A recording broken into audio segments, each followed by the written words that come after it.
நல்லா தெரிஞ்சுக்குங்க. உங்கள்கிட்ட ஒரு திறமை இருக்குது. அந்த திறமை சிறப்பானதாக இருந்தால் நீங்கள் யாருக்குமே பயந்துக்க வேண்டியதில்லை.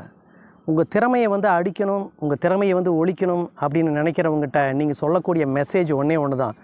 என்னோடய திறமை வேணும்னா நீ கையில் வச்சுக்கோ, அவ்வளோதான். என்னோடய திறமையை பயன்படுத்திக்கணும்னா என்னை நீ பயன்படுத்திக்கோ.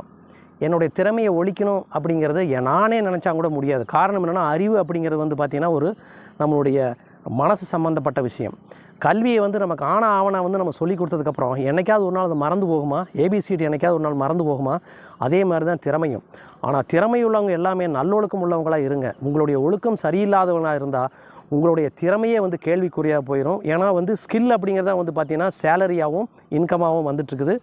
ஸோ உங்கள் திறமையில் எப்போதுமே நம்பிக்கை வைங்க. உங்கள் திறமையை வளர்த்துக்குங்க. திறமையை வளர்த்தா மட்டும்தான் உங்கள் வாழ்க்கை முறை வளரும், உங்களுடைய வருமானம் உயரும் என்பதில் வந்து ரொம்ப தீர்மானமாக இருங்க. மறுபடியும் see you on my next shots.